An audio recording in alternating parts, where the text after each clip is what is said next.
4 जून 2015 मणिपुर का चंदेल जिला। सुबह का वक्त था और पहाड़ों की ठंडी हवाओं के बीच एक अजीब सी शांति छाई हुई थी।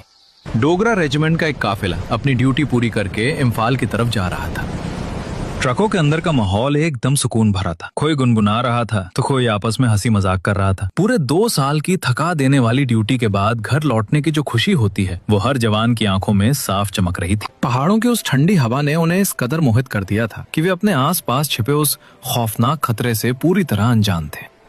उस घने जंगल के पेड़ों और झाड़ियों की आड़ में NSCN-K के खूंखार आतंकी घात लगाए बैठे थे। उनकी उंगलियां रॉकेट लॉन्चर और AK-47 के ट्रिगर पर थीं और उनकी नजरें हमारे बेखबर जवानों पर।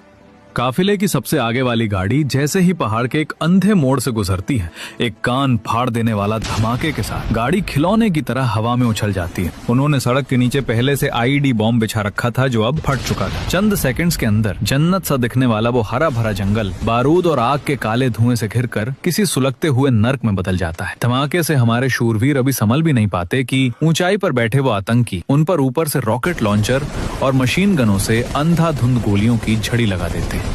ये सब इतनी तेजी से हुआ कि जब तक हमारे फौजी अपनी बंदूकों का सेफ्टी कैच खोलकर जवाबी फायरिंग की पोजीशन लेते, तब तक वो आतंकी पूरे काफिले को खून और आग में नहलाकर उसी घने जंगल में भूतों की तरह गायब हो चुके थे। उस मनहूस पल में सिर्फ एक ही झटके के अंदर भारत माँ ने अपने 18 वीर सपूतों को हमेशा के लिए खो दिया और 15 जांबाज जवान खून से लथपथ होकर बुरी तरह घायल हो गए।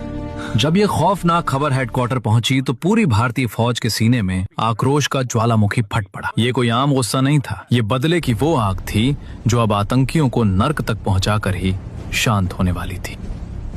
आज के इस वीडियो में हम भारतीय सेना के उसी खूंखार और सीक्रेट मिशन को डिकोड करेंगे। एक ऐसा ऑपरेशन उरी की तरह ही हमारे कमांडोज ने सरहद पार की, म्यांमार के खतरनाक जंगलों को चीरा और दुश्मनों को उनके ही घर में घुसकर मौत के घाट उतार दिए। इस बेहद खुफिया और जानलेवा मिशन को नाम दिया गया ऑपरेशन हॉट परस्यूट।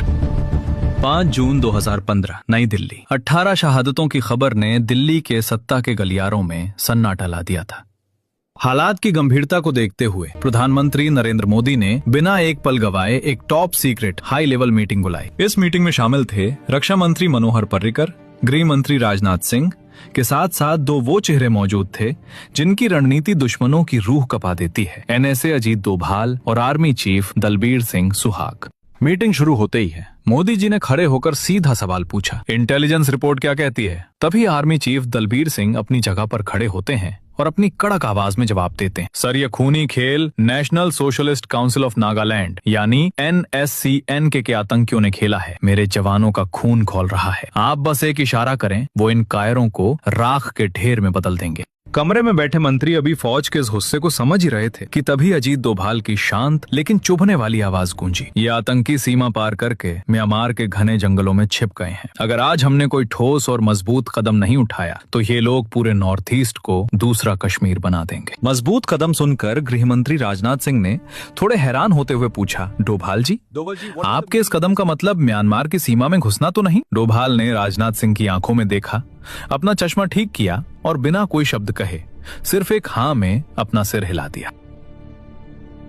कमरे का तापमान मानो और बढ़ गया। इससे पहले कि कोई और कुछ कहता, आर्मी चीफ ने सीधा दांव चला, सर हमारे पास 2 रास्ते हैं, या तो हम फाइटर जेट से एयर स्ट्राइक करें या फिर कमांडोज भेजकर ग्राउंड स्ट्राइक। काफी देर तक इस गंभीर फैसले पर मंथन हुआ। अंत में एयर स्ट्राइक के विकल्प को खारिज कर दिया गया। वजह साफ थी, खुफिया रिपोर्ट के मुताबिक आतंकियों के कैंप के आसपास आम नागरिक भी रहते थे और भारत सरकार किसी भी बेगुनाह की जान जोखिम में डालकर इसे मानवाधिकार का अंतर्राष्ट्रीय मुद्दा नहीं बनने देना चाहती थी। रणनीति अब शीशे की तरह साफ थी। मीटिंग अपने आखिरी मोड़ पर पहुंच चुकी थी। तभी प्रधानमंत्री ने वो आखिरी सवाल पूछा जिसने इस ऑपरेशन की नींव रख दी, जनरल आपके जवानों को तैयार होने में कितना वक्त लगेगा? दलबीर सिंह ने पूरे आत्मविश्वास से कहा, सर मुझे सिर्फ 3 दिन चाहिए। पीएम मोदी ने हामी में अपना सिर हिलाया, कमरे में मौजूद सभी चेहरों की तरफ एक पैनी नजर घुमाई और बिना कुछ और कहे अपनी कुर्सी से उठ गए। मीटिंग खत्म हो चुकी थी लेकिन सरहद पार बैठे आतंकियों की मौत का फरमान अभी अभी लिखा जा चुका था।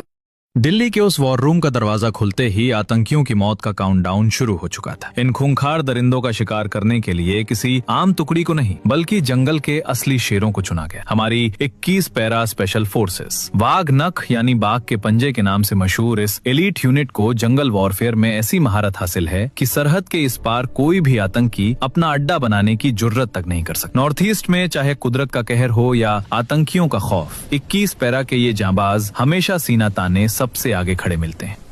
तारीख 6 जून 2015। ऑपरेशन की तैयारियां युद्ध स्तर पर शुरू हो गईं, लेकिन इस मिशन की जान थी इसकी गोपनीयता यानी सीक्रेसी। दुश्मन को भनक तक न लगे इसलिए भारत सरकार ने मीडिया के सामने एकदम चुप्पी साध ली। यहाँ तक कि पीएम मोदी भी अपने पहले से तय बांग्लादेश दौरे पर निकल गए। दिल्ली की इस खामोशी को देखकर आतंकी बेफिक्र हो गए। उन्हें लगा कि भारत अब कोई कदम नहीं उठाएगा और वो बेखौफ होकर एक और खूनी हमले की साजिश रचने लगे। लेकिन वो बेवकूफ इस बात से अनजान थे कि पर्दे के पीछे 21 पैरा एसएफ ने अपने हथियारों पर धार रखना शुरू कर दिया था। और इतिहास गवाह है, जब जब पैरा कमांडोज ने अपने जूतों के फीते कसे हैं, दुश्मनों को सीधे जहन्नुम का रास्ता देखना पड़ा है।